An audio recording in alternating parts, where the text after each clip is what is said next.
Ladies and gentlemen and others, welcome once again back to my channel. I'd just like to thank you once again for being here. I really do appreciate you taking time out of your day. Before we begin, whoever's driving a windowless van painted like an ice cream truck, your lights are on.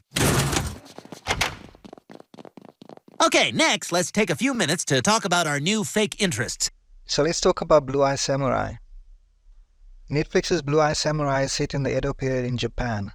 The shogun decided to close the borders of Japan to all foreigners, and Japanese citizens were not allowed to leave the country either.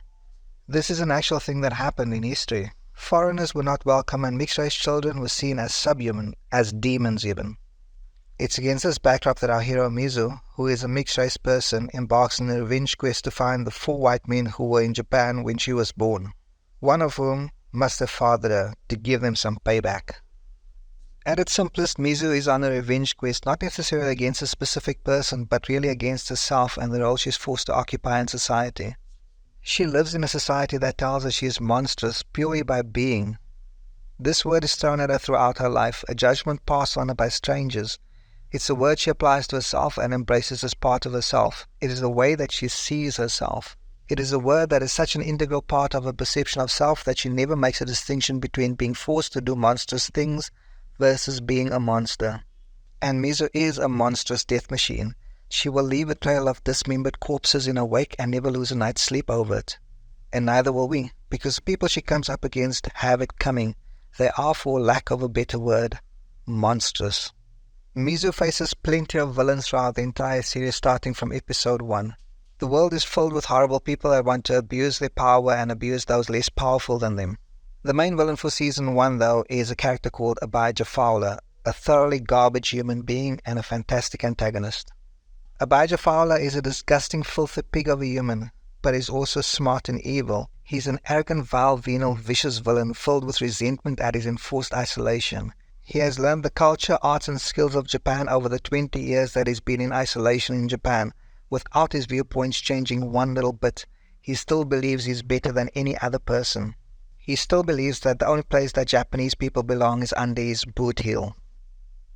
I love the show so much from its opening scene that the only reason it took me 2 days to binge watch it was due to having a ton of other work. But even while I was taking care of the responsibilities of adult life, my mind kept on drifting back to the world that was created within Blue Eye Samurai. If I had to use one word to describe the series, the characters, the action, the cinematography, and the world, that word would be breathtaking. You're breathtaking! The world of Blue Eye Samurai is a beautiful, well-realized world with amazing characters, and not enough people are talking about the beauty and the serenity in the design of the show. The phrase, every frame a painting, might be a bit cliché at this point, but it is also the most accurate description of the absolute eye candy on screen in every scene. The beauty and diversity of the Japanese landscape is on full display here, from wind-swept, snow-covered mountains and villages to lush countrysides and dramatic seascapes. The environment here isn't just a backdrop, but an essential extension of the story. The landscapes and spaces here invite you in, ask you to experience it, and firmly grounds the reality of the world. It is used as part of the storytelling in action sequences and to move the story forward. Incredible care was taken in creating the stylized, serene, painterly world, but it rises above being just pretty. Everything here is in service to the story. The art style of Blue Eye Samurai is equally inspired by famous artists of the Edo period and modern anime. It's a hybrid, engaging style where landscapes from the show could be framed and exhibited next to these historical artworks and wouldn't look out of place at all. There is so much meaning to be taken from each scene with characters in landscapes and how much the environments are in sync with Mizu and the other characters. When first we meet Mizu, the environment is tumultuous and windy, with the threat of a storm about to erupt, which is very much like our lead character Mizu, who is a potential for violence wrapped in a mystery. We see this link between Mizu and the environment constantly reflected in the show, which makes poetic sense as she is very much a force of nature. For instance, the mystery of Mizu and her past is reflected in the enigmatic snow-covered landscapes and shapes of objects within the pilot episode. We see hints of what would normally be obvious and clear, just hidden by piles of snow, hiding the shape of the true object underneath. Over time, as we find out more about Mizu, this obfuscation is cleared from the landscape, revealing a more colorful and rich picture than we could ever have anticipated. This connection between Mizu and the environment is seen in the flashbacks of her youth and other events in her past, creating a rich tapestry of colors and forms that not only mark the passage of time, but mirror the events in her life. It's seen in moments like this where the conflict between Mizo and the Four Fangs comes to a violent crescendo. The bloody ongoing conflict is reflected in the setting of the sun, turning the seas into a tidal wave of blood furiously pounding up against the rocks. It's a force of nature meeting an immovable object. And these kind of set pieces really set Blue Eye Samurai apart. For action set pieces, the showrunners created the environments based on what they wanted to happen within the scene. The environment had to work to allow the most exciting movement of characters and the camera. When the action kicks off, it really escalates quickly. Teeth, limbs, and fans of blood fill the scenes. It's glorious ultra-violence at its best. Blue Eye Samurai has some of the best and most hard-hitting action sequences in any action movie, irrespective of the medium, and Mizo is perfectly balanced as an action hero. She's quick, resourceful, and strong, but she also employs smart strategies to battle overwhelming odds or stronger foes. Despite being a skillful fighter with lots of training, she's far from indestructible, nor is she a superhero. She suffers an incredible amount of damage as she often struggles to come out on top. It's her determination and stony will that makes us root for her. She's like a hero of old, fighting a rising tide, but never giving up. It's hardly surprising that the character was created by the same husband and wife team that wrote Logan, another lone wolf, flawed character pragmatically doing what needs to be done no matter the odds. The writers really put this character through the mill. The last time a character was mistreated this badly, they ended up not feeling too good. The writers even threw in an homage John McClane, Bruce Lee, fight your way through a horde of killers while sustaining a ton of damage to get to the top of the tower episode, which happens to be my favorite one.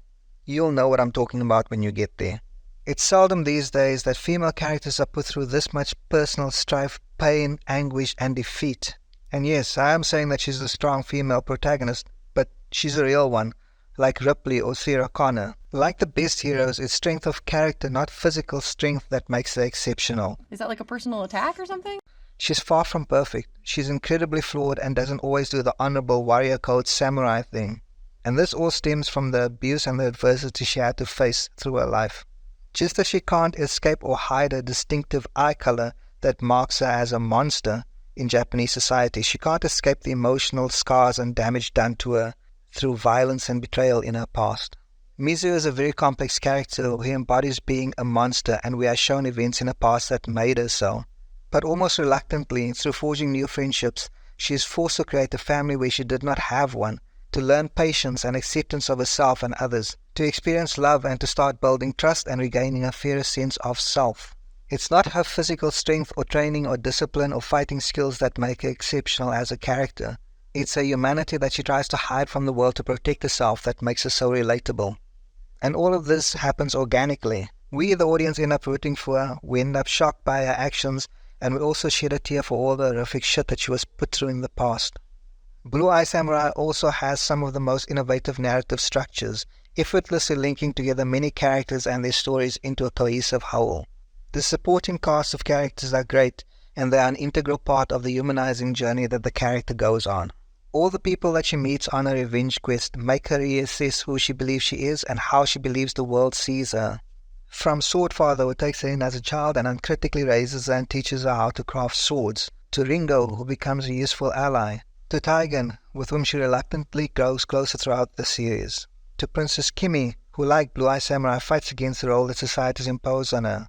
And all of these characters grow and change throughout, which is pretty amazing development of side characters through giving them each distinctive histories, worldviews, skills, and motives for their actions.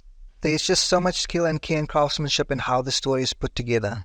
You can see it in everything, from the music, the sound design, the costuming, the accuracy in portraying the customs of the time, and the intense attention to detail which is shown in scenes, from the techniques of crafting swords to the intricacies of the tea ceremony. It's even seen in the way that the characters sit.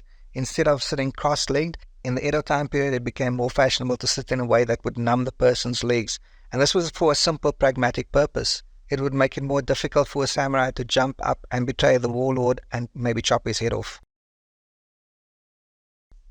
In traditional Japanese aesthetics, wabi-sabi is a worldview that tries to balance acceptance of beauty with imperfection. It looks at imperfect, impermanent, and incomplete things and how to make them better.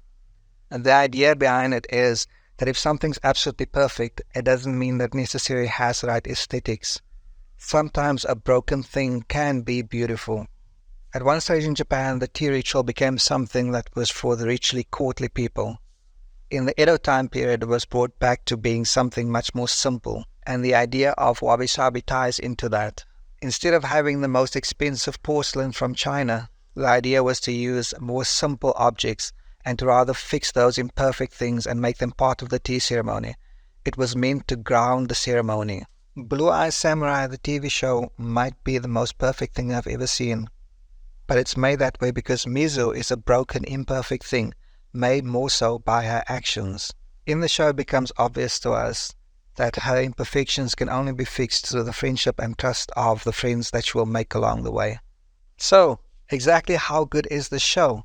Well, it's as good as anything that you're seeing on your screen right now, and way, way, way, way, way better than a whole lot of other things out there.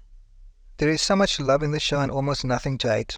Blue Eye Samurai is a masterpiece, and I highly recommend that you check it out if you like action, great cinematography, well-written stories, and engaging characters set in fantastically detailed worlds. It's absolute perfection. It's the kind of story that restores my faith in the ability of modern movie makers to still create magical experiences for the audience. And is there anything else you want to say? The one thing that I found a little bit off-putting was the gratuitous sex scenes and genitalia unexpectedly smacking me in the face. Good, Chris. You can hang this New York Times back on... Oh, a pee-pee! But that's not in every sex scene, just in some. So, that's all from me, folks. Thanks again for being here, but seriously, why are you still here? Go on and go watch it. Go watch it now.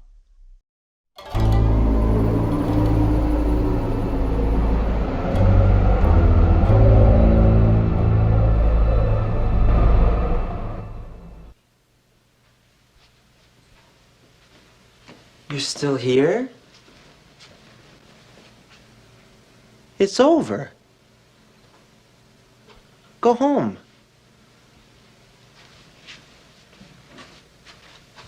Go.